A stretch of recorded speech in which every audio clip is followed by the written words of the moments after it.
한국 방산이 폴란드 수출이 시작되고 그 외의 여러 나라들이 한국을 붙들려고 달려드는데 이를 저지하기 위한 유럽 국가들의 방해 공작글을 둘러싼 언론들의 반응. 저들은 한국이 방산 시장을 점령하는 게 진정 두려운 걸까요? 그 내용을 사연 주인공을 통해 알아보겠습니다. 저는 독일의 군사 전문 기자 요한 슈타이너입니다. 20년 동안 나토와 유럽의 방위 산업을 취재해왔죠. 제 사무실이 있는 베를린의 아침은 늘 그랬듯 고요했습니다. 창가에 앉아 매일 아침처럼 신문을 펼쳤습니다. 그런데 그날은 달랐습니다. 신문 헤드라인이 제 시선을 사로잡았죠. 폴란드, 한국 무기 대량 도입 결정. 커피잔을 들던 제 손이 멈칫했습니다. 기사를 읽어내려가는 동안 제 눈썹은 점점 더 찌푸려졌죠. 폴란드가 한국의 K2 전차와 K9 자주포를 도입한다는 내용이었습니다. 말도 안 되는 소리군. 저도 모르게 중얼거렸습니다. 20년 동안 유럽의 방위 산업을 지켜봐 온 제가 알기로는 유럽 시장은 늘 독일과 미국의 무기들이 지배해왔습니다. 라인메탈이나 크라우스마이너스마테이 같은 독일 기업들의 무기는 품질과 신뢰성 면에서 최고로 인정받아왔죠. 사무실 벽에 걸린 독일 레오파르트 전차의 사진을 바라보았습니다. 저는 수없이 많은 취재를 통해 독일 무기의 우수성을 직접 확인했습니다. 그런데 폴란드는 왜 한국 무기를 선택한 걸까요? 제 책상 위에는 지난 몇 년간 작성했던 기사들이 쌓여 있었습니다. 그 중에는 한국 방산업체들의 유럽 진출 시도를 비판적으로 다룬 기사들도 있었죠. 저는 그들의 기술력과 품질을 의심했습니다. 아시아 시장에서는 통할지 몰라도 유럽에서는 어렵다고 봤죠.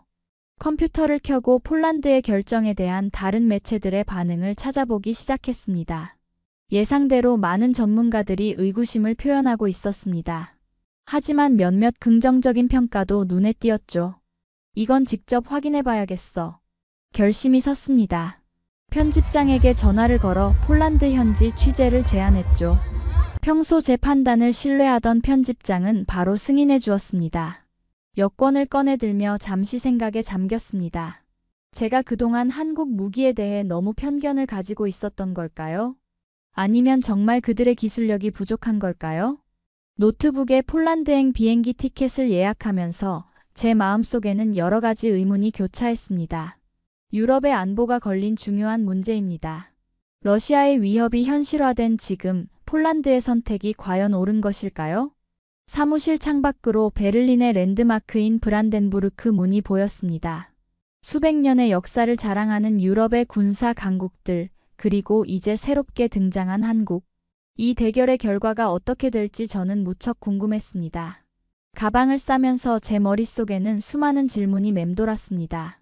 한국 무기는 정말 유럽의 혹독한 환경을 견딜 수 있을까? 나토의 엄격한 기준을 충족할 수 있을까? 폴란드군은 왜 이런 모험적인 선택을 한 걸까? 취재에 필요한 장비들을 챙기며 결심했습니다. 이번에는 제 기존의 시각에서 벗어나 최대한 객관적으로 바라보리라고. 진실은 현장에 있을 테니까요.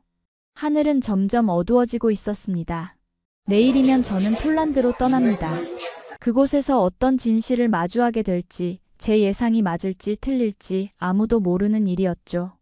카메라를 챙기며 마지막으로 한 번 더 생각했습니다. 과연 한국 무기가 유럽의 미래를 책임질 수 있을까?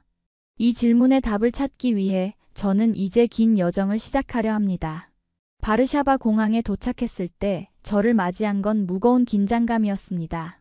공항 곳곳에서 군인들의 모습이 눈에 띄었죠. 러시아와 우크라이나 전쟁의 영향이 이곳까지 미치고 있다는 걸 실감할 수 있었습니다. 첫 인터뷰 대상은 폴란드 국방부의 피오트르 코발스키 차관이었습니다. 국방부 건물로 들어서는 순간 벽에 걸린 대형 지도가 눈에 들어왔죠. 우크라이나와의 국경이 붉은색으로 표시되어 있었습니다. 슈타이너 씨, 우리에겐 시간이 없습니다. 코발스키 차관은 자리에 앉자마자 본론을 꺼냈습니다. 그의 목소리에는 절박함이 묻어났죠. 우리는 지금 당장 군사력을 강화해야 합니다. 러시아의 위협은 이론이 아닌 현실이에요. 우크라이나를 보세요. 우리도 언제든 그렇게 될 수 있습니다. 창밖으로 보이는 바르샤바의 풍경이 순간 무겁게 다가왔습니다. 저는 준비해온 질문을 꺼냈죠. 하지만 왜 하필 한국 무기입니까? 독일의 레오파르트 전차나 프랑스의 무기들도 있었을 텐데요. 코발스키 차관은 잠시 생각에 잠기더니 서류 한 장을 내밀었습니다. 비교 분석 자료였죠. 보시다시피 납기와 가격, 성능을 모두 고려했습니다. 우리는 1년 안에 최소 180대의 전차가 필요합니다. 독일은 이 물량을 3년 안에도 맞출 수 없다고 하더군요. 저는 자료를 자세히 살펴보았습니다. K2 전차의 가격은 레오파르트 투어 7의 70% 수준이었죠. 납기는 절반 이상 빨랐습니다. 다음 일정은 폴란드 육군 전략연구소였습니다. 이곳에서 마리아 노바크 박사를 만났죠. 그녀는 20년 넘게 유럽의 군사 전략을 연구해온 전문가입니다. 우리는 이제 고정관념에서 벗어나야 해요. 나토 회원국이라고 해서 반드시 유럽이나 미국의 무기만 써야 한다는 법은 없죠. 노바크 박사의 말에 저는 고개를 갸웃했습니다. 그동안 제가 가졌던 생각이 바로 그런 고정관념이었다는 걸 깨달았죠. 연구소의 회의실에서는 젊은 군사 전문가들이 열띤 토론을 벌이고 있었습니다. 한쪽 벽에는 K2 전차와 K9 자주포의 성능 분석 자료가 빼곡히 붙어 있었죠. 우리가 주목한 건 한국의 기술력입니다. 한 전문가가 레이저 포인터로 도표를 가리키며 설명했습니다. K2 전차의 자동장전 시스템은 세계 최고 수준이에요. 승무원 3명으로도 운용이 가능하죠. 레오파르트는 4명이 필요합니다. 저녁이 되어 현지 군사 전문 기자들과 만났습니다. 바르샤바 구시가지의 한 레스토랑이었죠. 그들의 시각은 제가 예상한 것과는 달랐습니다. 사실 우리도 처음엔 의아했어요. 하지만 우크라이나 전쟁을 보면서 생각이 바뀌었죠. 전쟁은 이론이 아닌 현실입니다. 우리에겐 실전에서 검증된 무기가 필요해요.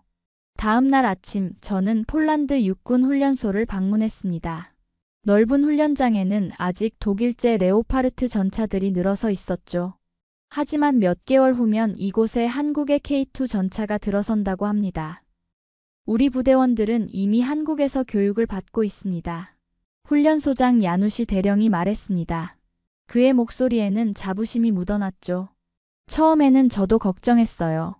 하지만 한국 측에서 보내온 교육자료와 시뮬레이션 프로그램을 보고 놀랐습니다.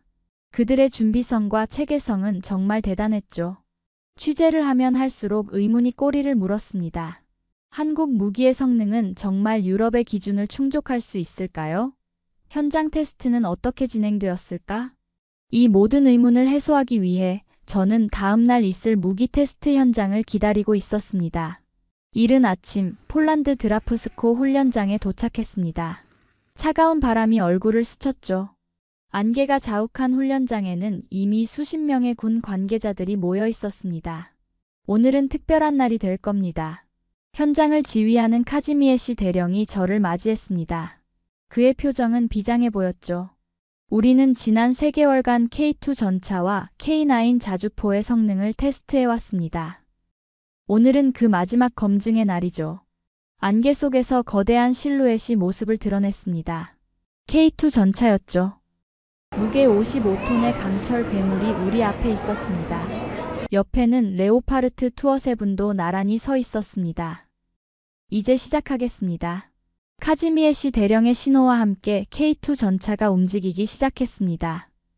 첫 테스트는 기동성 평가였죠. 진흙탕과 급경사, 웅덩이가 가득한 험난한 코스였습니다. 저 지형은 우리가 특별히 준비했습니다. 겨울철 폴란드의 최악의 조건을 재현했죠. 그런데 예상과 달랐습니다.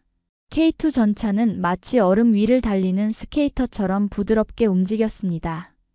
1500마력의 엔진이 내뿜는 굉음과 함께 55톤의 무게가 믿기지 않는 민첩함을 보여줬죠. 놀랍군요. 저도 모르게 내뱉은 말이었습니다. 옆에서 지켜보던 독일 라인메탈사의 기술 담당자도 노트에 뭔가를 열심히 적고 있었습니다. 두 번째 테스트는 사격 능력이었습니다. 영하의 날씨에서 전차포의 정확도를 확인하는 과정이었죠. K2는 2km 밖의 표적을 정확히 명중시켰습니다. 더구나 사격 간격이 놀라울 정도로 빨랐죠. 자동장전 시스템 덕분입니다. 현장을 참관하던 폴란드 육군 소령이 설명했습니다. 레오파르트는 수동장전이라 1분에 6발이 한계예요.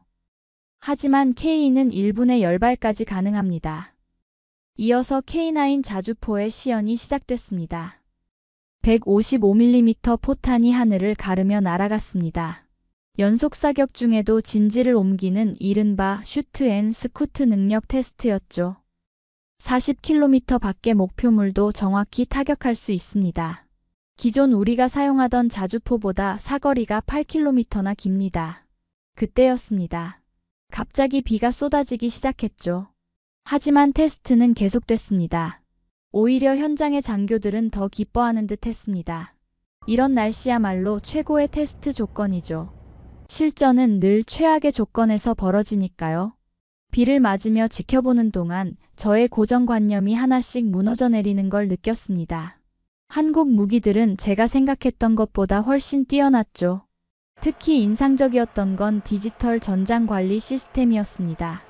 K2 전차와 K9 자주포는 실시간으로 정보를 주고받으며 완벽한 협동 작전을 펼쳤습니다. 이건 단순한 무기가 아닙니다. 하나의 통합된 전투 시스템이죠.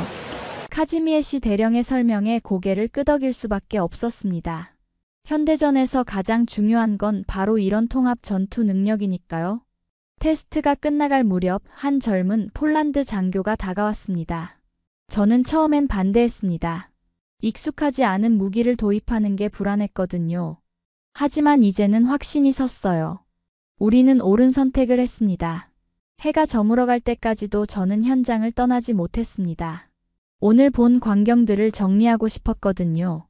제 노트북에는 수많은 메모가 빼곡히 채워져 있었습니다.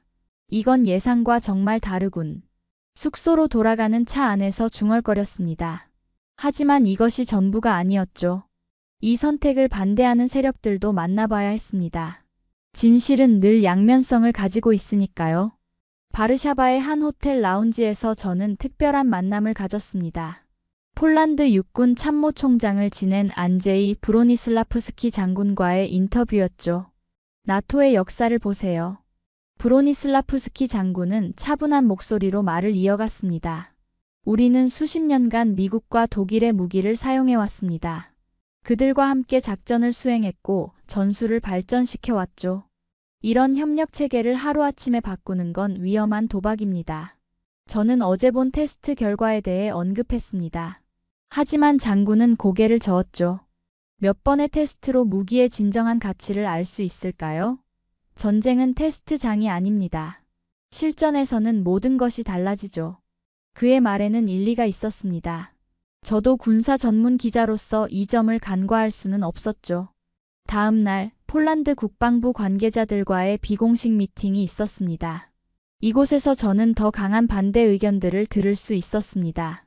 독일 방산 기업들이 우리에게 새로운 제안을 해왔습니다. 한 고위 관료가 속삭이듯 말했습니다. 레오파르트 투어 7의 가격을 20% 인하하겠다고 하더군요. 기술 이전도 약속했습니다. 우리가 한국과 계약을 맺으려 하자 서둘러 조건을 개선한 거죠. 회의실 한쪽에서는 격렬한 토론이 벌어지고 있었습니다. 일부 장교들은 한국 무기 도입이 나토 표준화 정책에 위배된다고 주장했죠. 부품 호환성은 어떻게 할 건가요? 정비 체계는? 전시의 보급은? 질문들이 쏟아졌습니다. 저는 묵묵히 받아 적었죠. 이것들은 분명 진지하게 고민해봐야 할 문제들이었습니다. 그날 저녁 제 호텔방으로 한 통의 전화가 걸려왔습니다. 독일 방산업체 라인메탈의 고위 임원이었죠. 슈타이너 씨, 우리도 입장이 있습니다. 그는 조심스럽게 말을 꺼냈습니다. 폴란드는 우리의 오랜 파트너입니다. 우리는 이미 수많은 정비시설과 교육 프로그램을 구축해놨죠. 이걸 모두 포기하고 새로 시작한다는 건. 목소리가 잠시 멈췄다가 이어졌습니다. 한국 무기의 성능이 뛰어날 수는 있습니다. 하지만 전략적 동맹 관계도 고려해야 하지 않을까요? 저는 창밖을 바라보며 깊은 생각에 잠겼습니다. 독일 기자로서 조국의 방산 산업이 위협받는 상황을 보고만 있어야 하는 게 편치 않았죠. 다음 날 아침 폴란드 의회를 찾았습니다. 한국 무기 도입을 반대하는 의원들과의 면담이었죠. 우리는 유럽의 방위산업을 보호해야 합니다. 한 의원이 단호하게 말했습니다. 러시아를 견제하기 위해서라도 유럽의 단결이 필요한 시점입니다. 여구의 국가의 무기에 의존하는 건 현명하지 않아요. 하지만 곧바로 다른 의원이 반박했습니다. 그렇다면 미국 무기는 어떻게 설명하시겠습니까? 논쟁은 계속됐고 저는 그들의 말을 하나하나 기록했습니다. 제 기사가 이 중요한 결정의 향방에 영향을 미칠 수도 있다는 생각에 어깨가 무거워졌죠. 호텔로 돌아오는 길 머릿속이 복잡했습니다. 테스트 현장에서 본 한국 무기의 우수성은 부정할 수 없었습니다. 하지만 반대파들의 우려도 이해가 됐죠. 한국 무기가 정말 유럽의 선택이 될 수 있을까? 이 질문에 대한 답을 찾기 위해서는 아직 더 많은 취재가 필요했습니다. 다음 날로 예정된 한국 무기 도입을 강력히 지지하는 측의 이야기가 궁금해졌죠. 폴란드 육군사관학교에서 마테우시 코발츠키 중령을 만났습니다. 그는 3년간 한국에서 유학한 경험이 있는 군사 전문가였죠. 제가 처음 한국에 도착했을 때였습니다. 마테우시 중령의 눈빛이 반짝였습니다. 한국군이 K2 전차로 기동훈련을 하는 걸 봤습니다. 영하 20도의 혹한 속에서도 완벽한 움직임을 보여줬죠. 그때 이미 저는 확신했습니다. 이 전차가 우리 폴란드에도 필요하다고. 사관학교 교실에서 마테우시 중령은 상세한 자료를 펼쳐 보였습니다. 한국 무기의 장점을 꼼꼼히 분석한 보고서였죠. 먼저 가격을 보세요. 그가 도표를 가리켰습니다. K2 전차의 가격은 레오파르트 투어 7의 70% 수준입니다. 같은 예산으로 더 많은 전력을 확보할 수 있다는 뜻이죠. 우리같이 긴 국경선을 가진 나라에는 매우 중요한 요소입니다. 이어서 기술력에 대한 설명이 이어졌습니다. K2 전차에는 최신 능동 방어 시스템이 탑재되어 있습니다. 적의 대전차 미사일을 발사 직후 탐지해서 요격할 수 있죠. 레오파르트 투어 7도 비슷한 시스템을 개발 중이지만 아직 실전 배치는 되지 않았습니다. 창밖으로 훈련 중인 생도들이 보였습니다. 마테우시 중령은 잠시 그들을 바라보더니 말을 이었죠. 가장 중요한 건 납품 속도입니다. 우리는 지금 당장 전력이 필요합니다. 독일은 자국군 납품도 밀려 있어서 우리 주문을 받아줄 수 없다고 했죠. 반면 한국은 1년 내 180대 이상의 전차를 공급할 수 있다고 합니다. 저는 의아했습니다. 그렇게 빠른 생산이 가능한가요? 마테우시 중령은 고개를 끄덕였습니다. 한국의 생산시설을 직접 봤습니다. 현대로템의 창원 공장은 연간 100대 이상의 전차를 생산할 수 있는 능력을 갖추고 있죠. 게다가 우리를 위해 생산 라인을 추가로 증설 중입니다. 그의 설명은 계속됐습니다. K9 자주포의 우수성에 대한 이야기였죠. K9은 이미 전 세계에서 그 성능을 인정받았습니다. 터키, 에스토니아, 노르웨이, 핀란드 모두 K9을 선택했죠. 특히 북유럽 국가들이 선택했다는 건 의미가 큽니다. 혹한기 성능이 검증됐다는 뜻이니까요. 잠시 후 우리는 시뮬레이션 센터로 자리를 옮겼습니다. 이곳에서는 K2 전차의 가상훈련이 진행 중이었죠. 보세요, 이 정비성을. 마테우시 중령이 화면을 가리켰습니다. 엔진 교체에 걸리는 시간이 레오파르트의 절반밖에 안 됩니다. 전시에는 이런 게 승패를 가르죠. 그때 한 생도가 다가와 질문을 했습니다. 나토 표준과의 호환성은 어떻습니까? 마테우시 중령은 미소를 지었습니다. K2 전차와 K9 자주포는 처음부터 나토 표준에 맞춰 설계됐습니다. 155포탄이나 전차 포탄도 모두 나토 규격이죠. 심지어 통신체계도 나토 표준을 완벽히 준수합니다. 저녁이 되어 마테우시 중령의 집에 초대받았습니다. 그의 서재에는 한국 군사 관련 서적들이 가득했죠. 제가 한국에서 가장 감명받은 건 그들의 위기의식입니다. 그가 진지한 표정으로 말했습니다. 그들은 항상 최악의 상황을 대비합니다. 그래서 무기 하나하나가 실전적이죠. 우리 폴란드도 같은 상황이지 않습니까? 언제든 전쟁이 일어날 수 있는 상황. 우리에겐 이런 무기가 필요합니다. 밤늦게까지 이어진 대화에서 저는 마테우시 중령의 확신을 느낄 수 있었습니다. 그의 말 하나하나에는 현장에서 직접 보고 경험한 사람만이 가질 수 있는 설득력이 있었죠. 폴란드 국방부 기자회견장은 이른 아침부터 긴장감이 감돌았습니다. 오늘은 한국과의 방산 계약 체결식이 있는 날이었죠. 이게 정말 역사적인 순간이 될까? 취재진 사이에서 속삭임이 오갔습니다. 저는 카메라를 점검하며 지난 며칠간의 취재를 떠올렸습니다. 한국 무기의 성능은 인정할 수밖에 없었지만 여전히 기자로서의 객관성을 잃고 싶지는 않았죠. 드디어 계약 체결식이 시작됐습니다. 폴란드 국방장관이 단상에 올랐죠. 오늘 우리는 새로운 역사를 쓰게 됩니다. 그의 목소리가 회견장에 울려 퍼졌습니다. 폴란드는 한국의 K2 전차 180대를 우선 도입하고 이후 820대를 현지 생산할 계획입니다. K9 자주포는 212문을 도입하고 460문을 추가 생산하며 FA50 경공격기 48대, 천무 다연장 로켓 218기를 도입하기로 결정했습니다. 순간 회견장이 술렁였습니다. 총 1000대의 전차, 672문의 자주포라는 엄청난 규모였죠. 저는 서둘러 숫자들을 받아 적었습니다. 이번 계약의 특별한 점은 현지 생산입니다. 국방장관의 발표가 이어졌습니다. 우리는 단순한 무기 구매를 넘어 한국과 함께 폴란드 현지에서 생산을 진행할 예정입니다. 이는 곧 일자리 창출과 기술 이전으로 이어질 것입니다. 저는 옆자리의 폴란드 기자에게 귀띔을 받았습니다. 현대로템이 폴란드에 공장을 설립할 예정이에요. K2 전차의 현지 생산을 위한 준비가 이미 시작됐다고 하네요. 회견이 끝난 후 밖으로 나오는 길에 한 폴란드 장교와 마주쳤습니다. 그의 얼굴에는 기쁨이 가득했죠. 드디어 우리도 최신의 무기를 갖게 됐습니다. 이제 우리 젊은 장병들이 훨씬 더 안전하게 임무를 수행할 수 있겠죠. 그의 말에 깊이 공감했습니다. 전쟁은 결국 장비만의 싸움이 아닌 그것을 다루는 사람들의 싸움이니까요. 오후에는 폴란드 육군 기지를 찾았습니다. 이곳에서는 이미 한국 기술진들이 정비 교육을 시작하고 있었죠. 보세요. 이렇게 쉽게 정비할 수 있습니다. 한 한국 기술자가 K2 전차의 엔진룸을 열어 보이며 설명했습니다.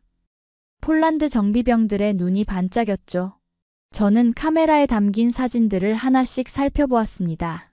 처음 폴란드에 왔을 때의 의구심 가득했던 제 모습과 지금 이 순간이 너무나 달라 보였습니다. 정말 유럽의 군사 패러다임이 바뀌는 걸까요? 옆에 있던 폴란드 국방부 대변인이 대답했습니다. 이미 바뀌고 있습니다. 에스토니아, 노르웨이, 이제는 폴란드까지. 유럽이 한국 무기를 선택하는 건 더 이상 놀라운 일이 아니에요. 저녁 무렵 군 훈련장에서 특별한 장면을 목격했습니다. 젊은 폴란드 장병들이 K2 전차 앞에서 기념사진을 찍고 있었죠. 이게 우리의 새로운 전차입니다. 그들의 얼굴에서 자부심이 느껴졌습니다. 한 병사가 저에게 다가와 말을 걸었죠. 기자님, 저희 부대는 6개월 후면 이 전차를 받는다고 합니다.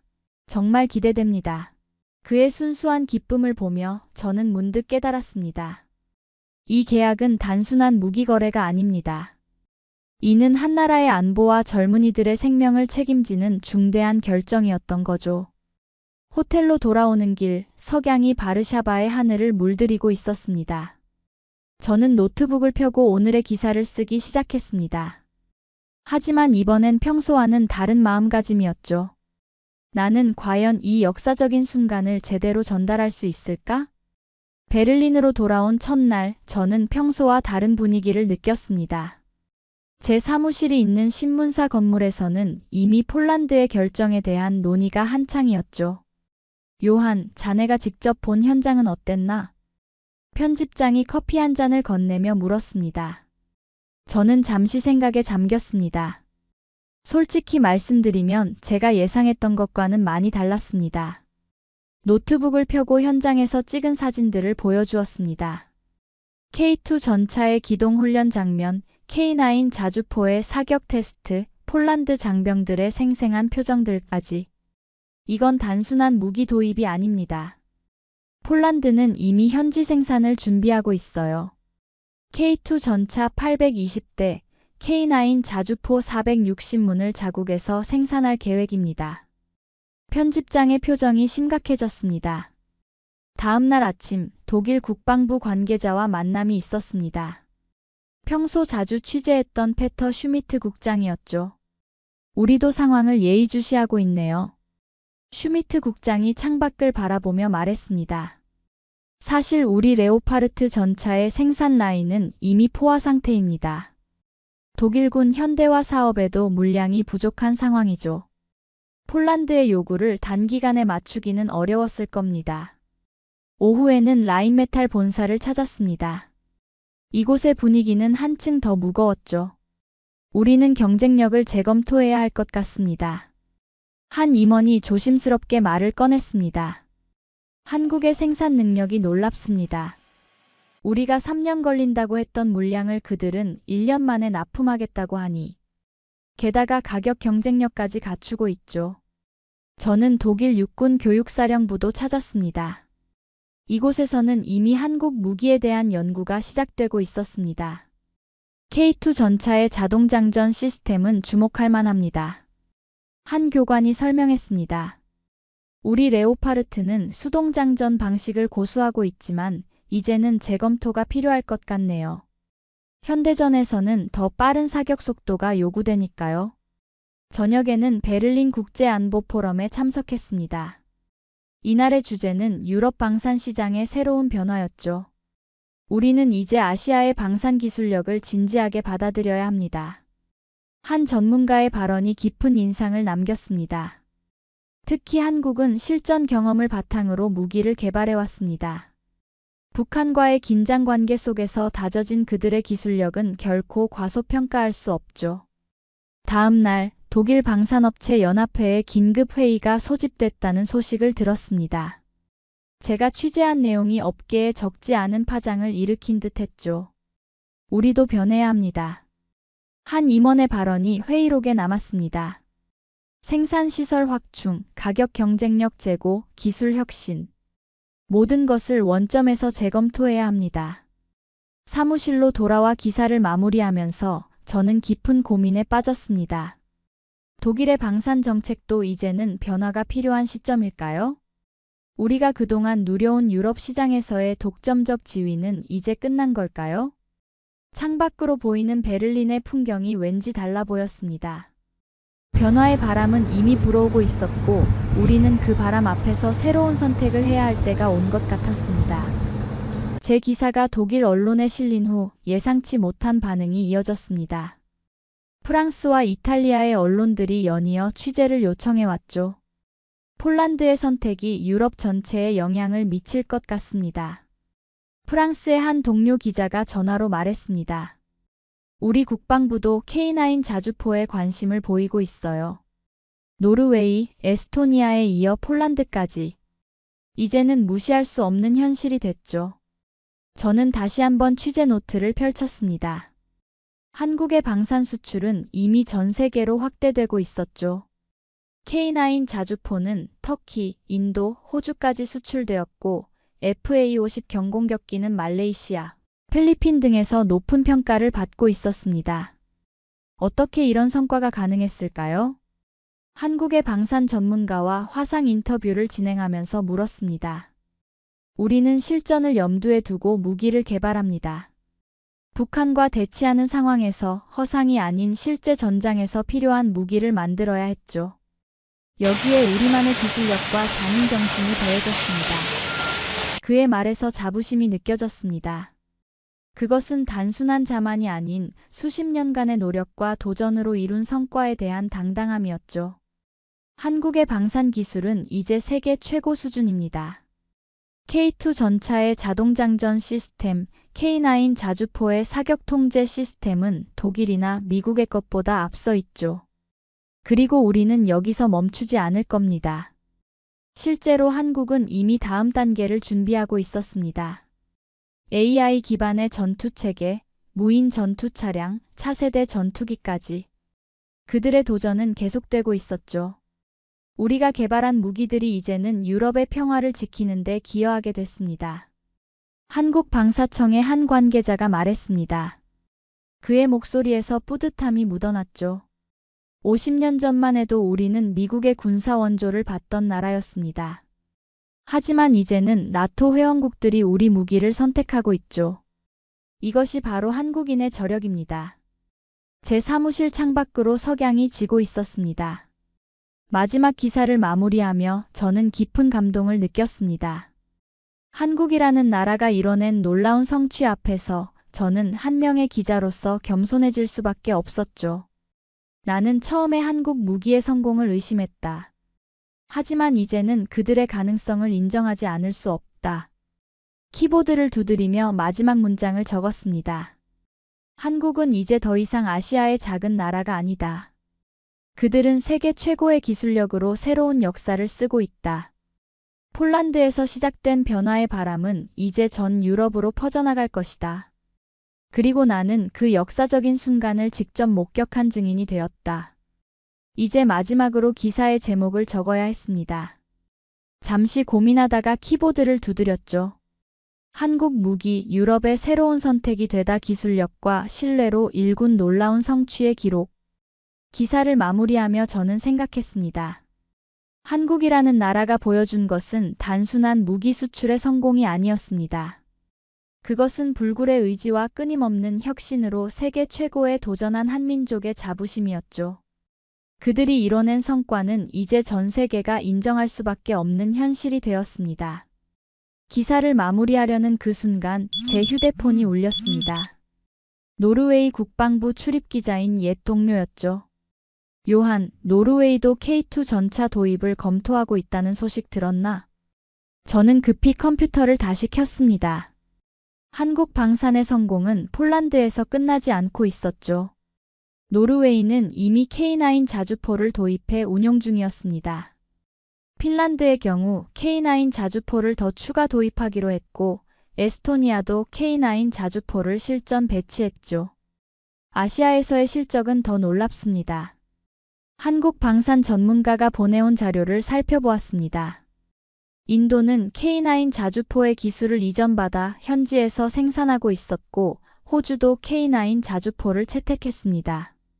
말레이시아, 태국, 인도네시아는 한국의 차세대 전투기 개발 사업 참여를 검토하고 있었죠. 중동에서도 새로운 소식이 들려옵니다. 사우디아라비아가 K2 전차에 관심을 보이고 있다는 소식, UAE가 한국의 방공 시스템 도입을 검토한다는 뉴스들이 연이어 전해졌습니다. 특히 인상적인 것은 수출 방식이었습니다. 단순한 무기 판매가 아닌 현지 생산과 기술 이전을 포함한 포괄적인 협력이었죠.